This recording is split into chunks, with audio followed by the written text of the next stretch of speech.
गुरुर्ब्रह्मा गुरुर्विष्णुः गुरुर्देवो महेश्वरः गुरुसाक्षात् परं ब्रह्मा तस्मै श्रीगुरवे नमः। नमस्कारं मास्टर। नमस्कारं मास्टर के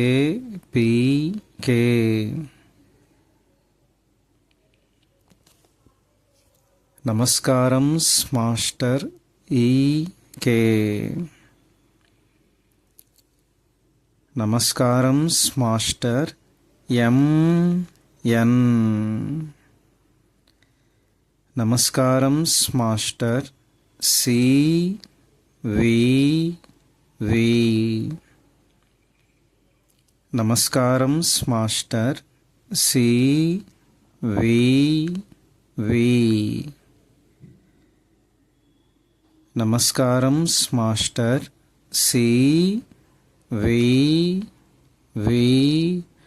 to your lotus feet.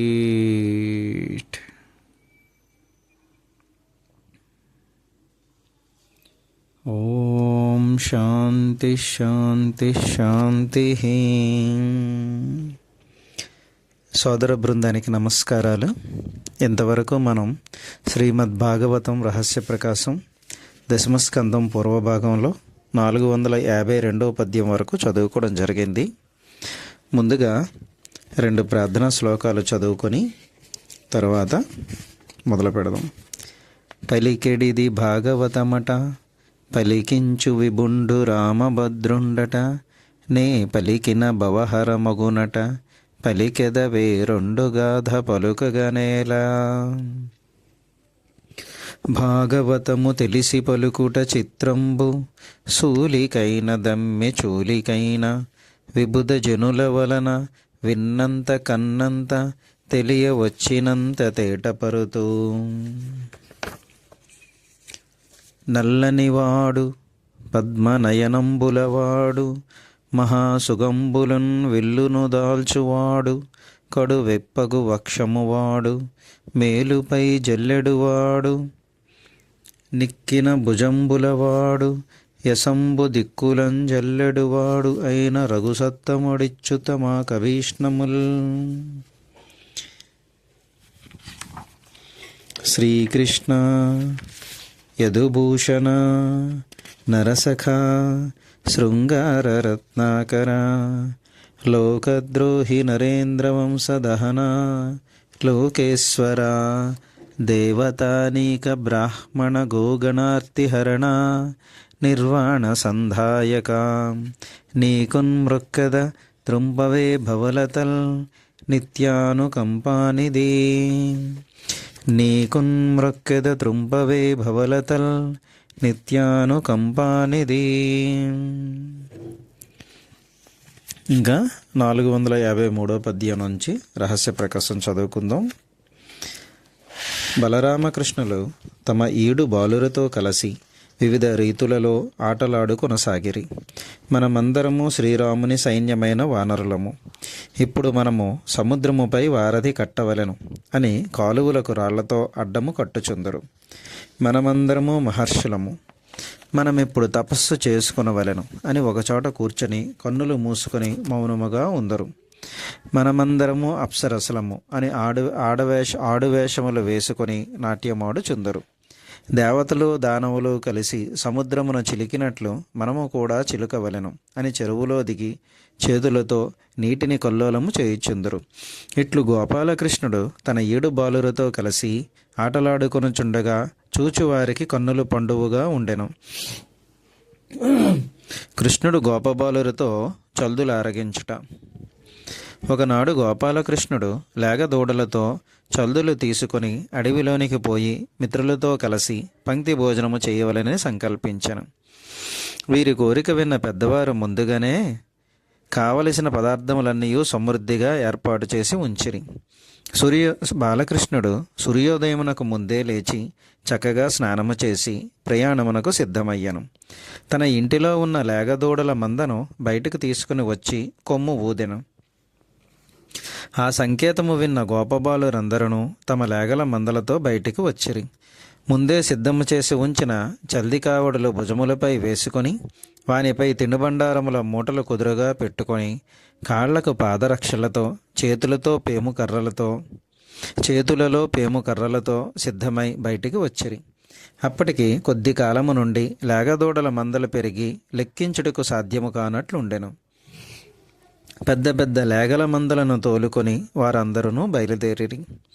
వారందరూ బంగారు ఆభరణములు ధరించి ఉండిరి. అయినను పువ్వుల తీగలను దొరికినట్లు తీసుకొని తలపైనను శరీరము పైనను అలంకరించుకొనిరి. కొందరు కొమ్ముబూరాలు ఊదుచుండిరి. కొందరు వేణువులపై తీయగా గానము చేయుచుండిరి. తుమ్మెదల జంకారములు విని మరికొందరు బాలకులు తాము కూడా జుమ్ జుమ్ అని గానము చేయుచుండిరి. నెమళ్ళు కనిపించినచో వానితో కలిసి నాట్యము చేయుచుండిరి. కోకిలలు కూయుచుండగా వానిని రెచ్చగొట్టుచున్నట్లు తాము కూడా కూయుచుండిరి. చిలుకలతో కలిసి కలనాదములు చేయుచుండిరి. పైన పక్షులు ఎగురుచుండగా నేలపై వాని నీడలు పరిగెత్తుచుండగా ఆ నీడలతో పాటు తాము కూడా పరిగెత్తుచుండిరి. నిర్భయముగా పొదరిండ్లలో దూరుచుండిరి. వంకర టింకరులుగా ప్రవహించు వాగులను దాటుచుండిరి. హంసలు వయ్యారముగా నడుచుచుండగా వాని పక్కనే హంసల నడకలను అనుకరించుచు నడుచుచుండిరి. కొంగలు ఒంటికాలి పైనను 2 కాళ్ల పైనను నిలిచి ఉండగా వాని పక్కనే తాము కూడా నిలబడుచుండిరి. సారస పక్షులను వెంట తరిమి అలయించుచుండిరి. కనబడిన నదులలో జలకములు ఆడుచు పూల తీగలను ఉయ్యాలలుగా చేసుకుని ఊగుచుండిరి. పల్లపు ప్రదేశములు కనిపించినచో మిగిలిన వారికి కనిపించక దాగుచుండిరి. కోతులతో పాటు చెట్లు ఎక్కుచుండిరి. చిటారు కొమ్మలపై ఎక్కి నిక్కి చూచుచుండిరి. తీయని పండ్లను మెక్కుచు వాని రుచులను మెచ్చుకొనుచుండిరి. నేలపై పడుచున్న వివిధ ఆకృతులలోని నీడల వికారములు ఒకరికొకరు చూపి నవ్వుచుండిరి. ఒకరినొకరు రెచ్చగొట్టి కయ్యములకు కాలు దువ్వుచుండిరి. ఆనందించుచు కేరింతలు కొట్టుచు గంతులు వేయుచు వివిధ శరీర వికారములు చూపుచు ఆడుకొనుచుండిరి. ఒకని చలిది కావిడి మరి ఒకరు తీసుకుని పోయి దాచెను. దానిని మరి ఒకడు వేరొక చోట దాచెను. ఇంకొకడు దానిని తెచ్చి యజమానికి ఇచ్చివేశను. ఒకడేదో ధ్యాసలో పరాకుగా ఉండగా వేరొకడు వాని చెవి పక్కన పెద్ద కేక పెట్టగా వాడు లిక్కిపడెను. ఇంకొక బాలుడు పరాకుగా ఉండగా వేరొకరు వెనక నుండి వచ్చి గట్టిగా కన్నులు మూసెను. తీయని వంటకమునొకడు తినబోవుచుండగా వేరొకడు దానిని లాగుకొని పోయాను. తినబోవుచున్నవాడు నా మిఠాయి నాకిమ్ము అని కోపముతో వెంటపడగా అతడు దూడల మధ్యలో దూరి అటూ ఇటూ పరుగులెత్తుచు దొరకకుండా ఏడిపించెను. గోపాలకృష్ణుడు ముందు పోవుచుండగా కృష్ణుని ముందుగా ఎవరు ముట్టుకుందురో అని పందెము వేసి బాలకులు పరిగెత్తిరి. ముందుగా పరిగెత్తి కృష్ణుని ముట్టుకున్నవాడు మిగిలిన వారిని గేలి చేసెను.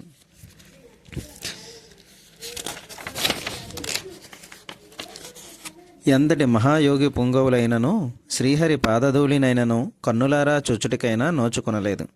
అట్టి మహాత్మునితో కలిసి ఆడుచు వానిని కౌగిలించుచు చేతులు కలుపుకొనుచు నవ్వుచు తన్నుకొనుచు గ్రుద్దుకొనుచు మీదపడి క్రీడించుచు అత్యంత సన్నిహితంగా తిరగగల ఈ గోపాల కుమారులెంత అదృష్టవంతులు!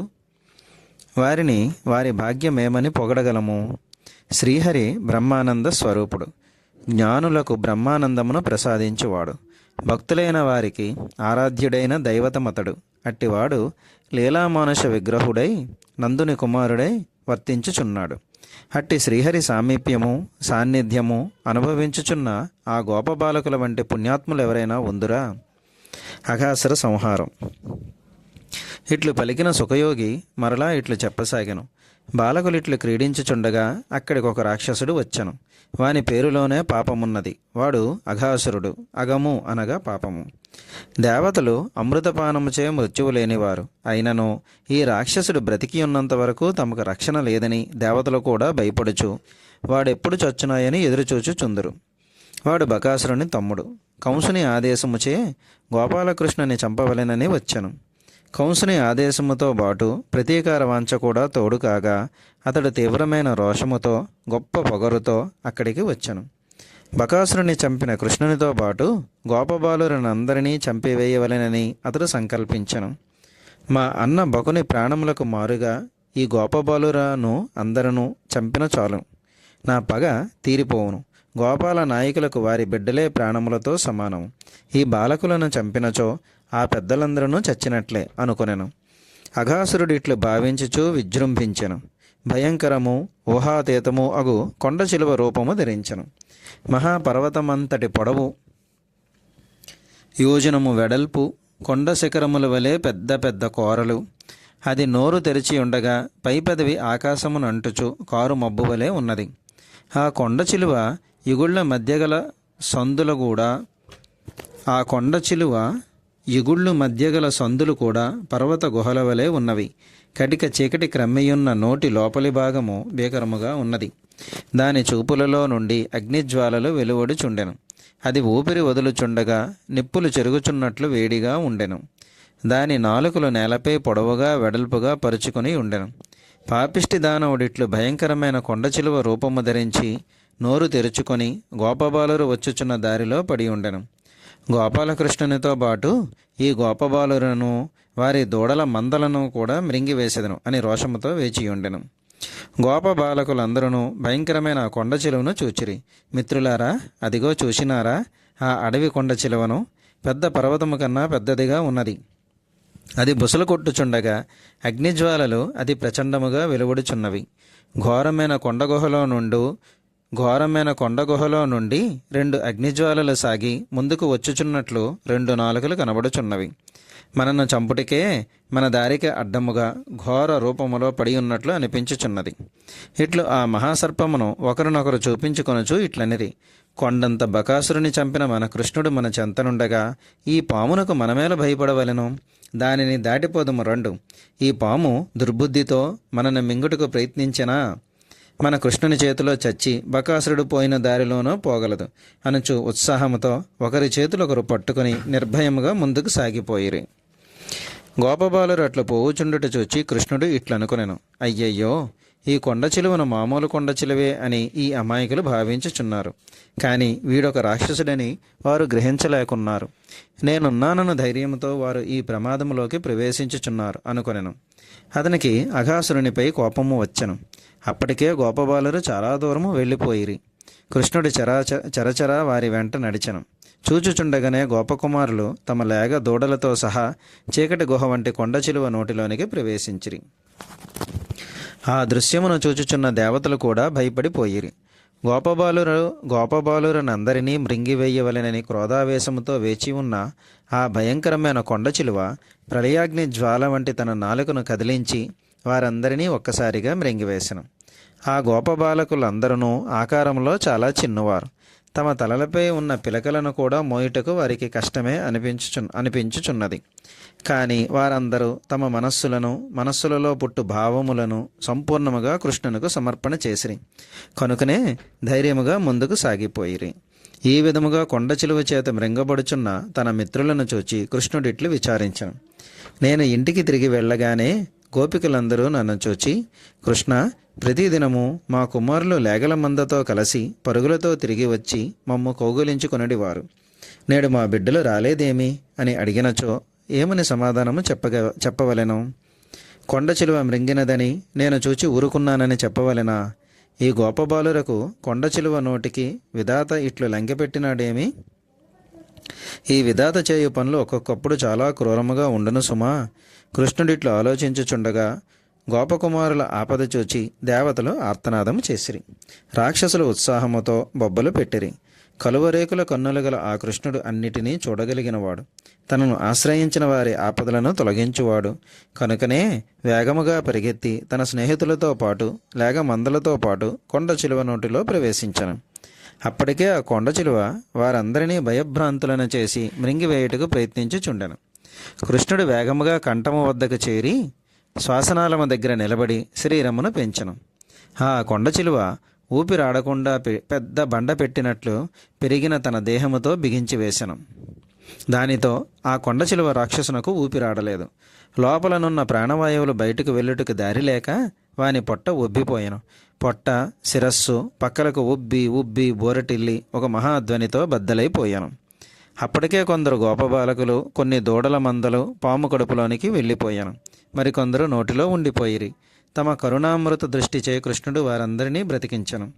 నిలువున బ్రద్దలైపోయిన ఆ కొండ చిలువ కడుపులో నుండి గోపాలకృష్ణుడు తన స్నేహితులతో లేక దూడలతో బయటికి వచ్చుచుండగా మబ్బుల చాటు నుండి తారకలతో పాటు చంద్రుడు బయటకు వచ్చుచున్నట్లుండెను. దేవతాధీశ్వరుల కొరకు బలిచక్రవర్తిని యాచించి అతనిని ఓడించి బ్రహ్మాండమంతయో నిండినట్లుగా విజృంభించినవాడు శ్రీహరి. తననే నమ్మిన గోపకుమారులను రక్షించుటకై కొండ చిలువ నోటిలో దూరి కంఠనాళము వద్ద శరీరము పెంచి ఆ పాపిష్టి కొండ చిలువను చంపుటలో ఆశ్చర్యమేమున్నది? అఘాసురుడు ప్రాణములు వదిలిన వెంటనే ఆ మహాసర్పము యొక్క దేహములో నుండి ఒక మహా తేజస్సు వెలువడెను. అది దిక్కులను వెలిగించుచు దివ్య మార్గమున ప్రయాణించను. గోపబాలురు భయముతో చొచ్చుచుండగా ఆ తేజము వేగముగా వచ్చి కృష్ణునిలో ప్రవేశించి లీనమయ్యను. కృష్ణుడు దానిని స్వయంగా స్పృశించి వధించుటతో ఆ రాక్షసుని పాపములన్నీ తొలగిపోయి శుద్ధ సత్వమైన జీవుడు మాత్రము కృష్ణునిలో లీనమయ్యను. తన దివ్య రూపమును ఒక్కమారైనను మనస్సులో భావించి వారి పాపములను శ్రీహరి తొలగించును. ఇక శ్రీహరినే సశరీరముగా మింగిన రాక్షసుని పాపములు తొలగించి తనలో లీనము చేసుకొనుటలో వింత ఏమున్నది? ఈ దివ్య సన్నివేశమును చూచిన దేవతలు పుష్పవర్షము కురిపించిరి. అప్సరసులు నాట్యము చేయుచుండగా సిద్ధ గంధర్వాదులు జయ జయ నాదములతో గానము చేసిరి. మేఘములు మృదంగధ్వనుల వలె ఉరిమెను. ఈ దేవతావాద్యఘోషలు, గంధర్వుల అప్సరసుల ఆటపాటలు, మిన్నుముట్టిన మహా జయ జయ ధ్వానములు దేవజ్యేష్ఠుడైన బ్రహ్మకు వినిపించను. అతడు సంతోషముతో భూమికి దిగివచ్చి, ఓహో, ఈ భయంకర సర్పము గోపబాలకులను లేగదూడలను హింసించుచుండగా ఇంత చిన్న బాలుడు వీరిని ఏ విధముగా రక్షించునో గదా అని ఆశ్చర్యపోయాను. ఆ కొండ చిలువ చర్మము కొన్ని నాళ్లకి ఎండిపోయి గట్టిపడి శుభ్రపడిపోయాను. కొన్ని ఏండ్ల వరకు గోపబాలురకు ఆటలాడుకుని గుహవలే వినియోగపడినం. పరీక్షన్ మహారాజా, ఈ అఘాసుర వధ కృష్ణునికి 5 ఏండ్ల కౌమార వయస్సులో జరిగినది. కానీ గోపబాలకులు ఈ వృత్తాంతము 6 ఏండ్ల పౌగండమును వయస్సులో చిత్తు ఇట్లనెను. ఈరోజు మన కార్యక్రమం ఇక్కడితో ముగిద్దాం. స్వస్తి.